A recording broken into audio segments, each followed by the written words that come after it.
Okay, so thank you for having me. My name is Paolo. I'm from Italy, but I've been living in the United States for a while. I'm not a journalist, but I make video games. So most of my work is released under the project name Molindustria, which means soft industry or soft factory.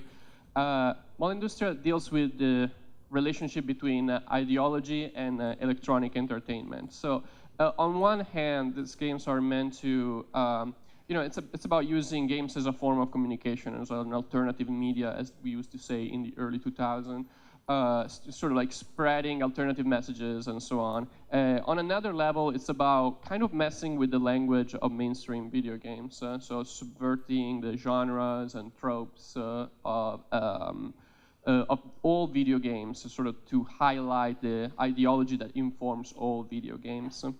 So when I started in 2003, I was fascinated by that huge network that was being created by bored office workers and bored students and bored internet surfers in general, that all together were basically enabling or creating the so-called viral diffusion of content on the net.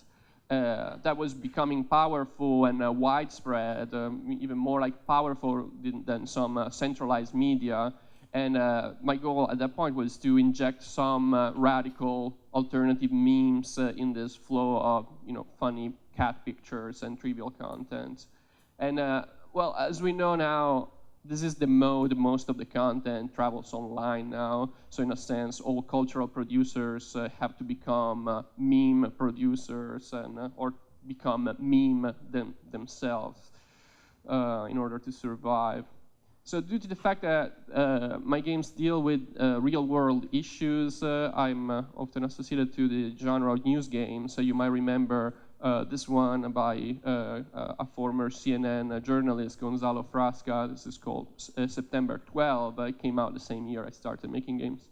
And it's a short op-ed game about the futility of traditional warfare against terrorism, which, more than 10 years after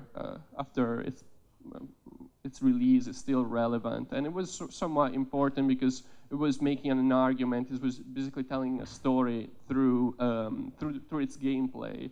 So it was making a procedural argument. So today, news gaming might be more closely associated with the promise or premise of immersive media, immersive virtual reality journalism, and so on. And I think that's something that is worth trying. Why not? I'm also developing a VR piece myself, but I just have a problem with the discourse that surrounds that VR journalism or VR documentary, and which is the claim that there is somehow a deficit of empathy in the world, and with this kind of media, with this kind of technology, we can foster that empathy. And I just find it troubling that the idea that we have to trick people into, people's brain into thinking they are somewhere else. We have to make them look at 3D puppets to really make them care about other people. And plus, if you ask me, the most interesting and most empathic pieces of journalism to me are on radio and podcasts. To me, they are like very low technology. To me, empathy is fostered by good storytelling, not necessarily more cumbersome technology. So, if it's not immersion, what can games bring to the table? Well, one thing is a sense of agency. So agency is the word that game people prefer to interactivity because it's a little bit more subtle. It was once defined a long time ago by Janet Murray as the satisfying power to take meaningful actions and see the result of our decision and choices. So that's what we say when we have agency in games or interactive media. So it's not just about clicking and pushing button in order to win or to advance a story, but it's that sense that your choices matter, that your choices within the game world or also within, I guess, your mind make sense and have a meaning. Agency doesn't have to be pleasurable. It's defined as sometimes related to pleasure, to the idea of feeling powerful or feeling good about it. But it doesn't have to be pleasurable to be engaging. This is an example you might have seen. It was somewhat popular, a game called Spent, in which I should have a video, but I guess it's not playing. But it's basically a choose-your-own-adventure type of game in which you have to make choices, and it's a poverty simulation. It's meant to let you experience a month in the life of a poor person, a minimum wage worker, and you have to make choices negotiating money and family or health. And it was very successful. It was well produced and poignant. It was based on actual interviews, so in a way was a bit close to reporting. But the problem with agency is that sense of empowerment, of being controlled, the sense that video games give you, that can be a problem sometimes, like in this case, when a psychologist tested the game, or like how the game changes attitudes toward poor people among graduates, among undergraduate university students. They found out that it doesn't necessarily work, or actually, in some cases, made this attitudes even worse.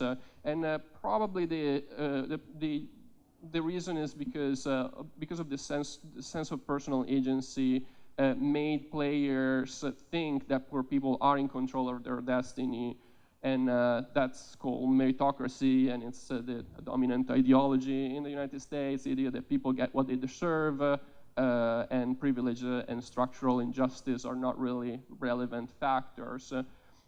So in my work, I've been trying to complicate the tendency of games to act as power fantasies, to provide you this freedom of choice and being in charge of your destiny. And I've been making games that are essentially thematizing the lack of agency we have in real life, either games that are sort of forcing you in very constrained and disempowered role, or others that are actually like quite about the lack of choices and agency. This is a game, a short game called Every Day the Same Dream, in which you are this classic white-collar worker stuck in an eternal loop of alienation, and you have to go to work, and you don't have many choices until you discover that there are subtle ways to deviate from the norm. You can get off your car and take a walk in the fields, and kind of like there is an unorthodox way to play.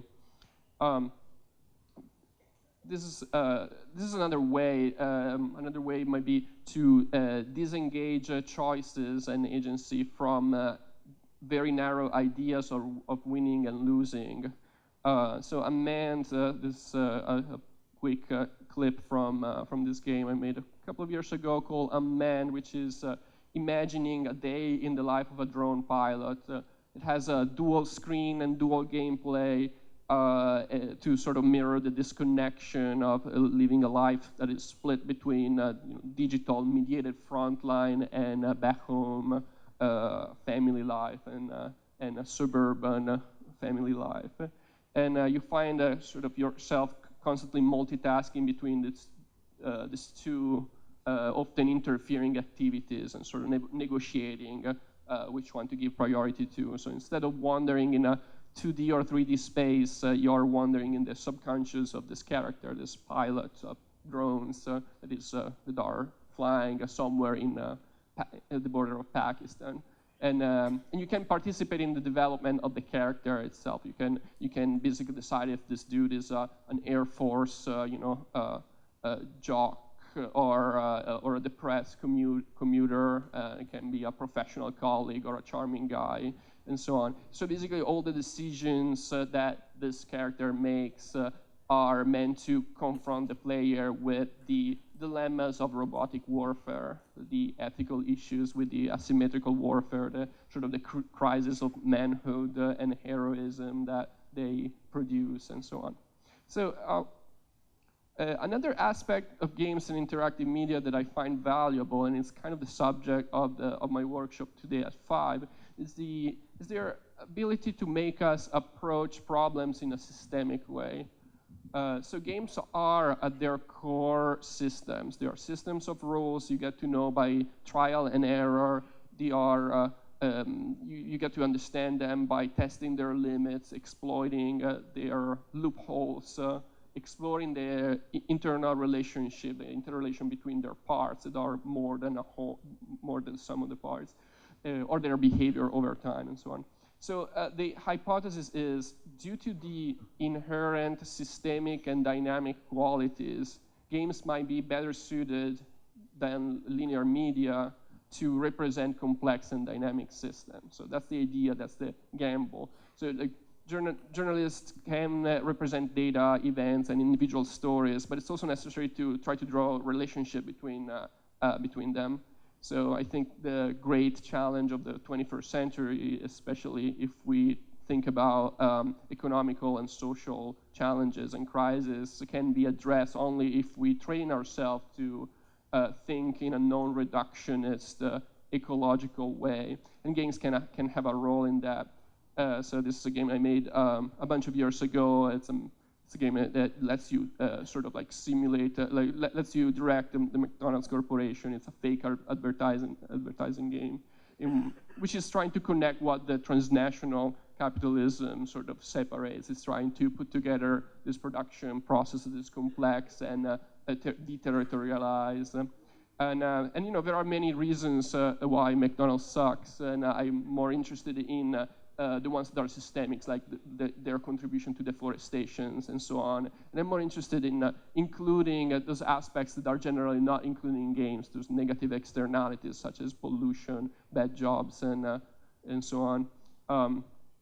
This is another example to build a better mousetrap that was trying to represent something even more abstract, which are some of the conflicts and contradiction of capitalism, especially the tension between labor and automation, the antagonism of workers as the driving force of technological innovation. So it's still a management game in which you are sort of trying to, yeah, anyway.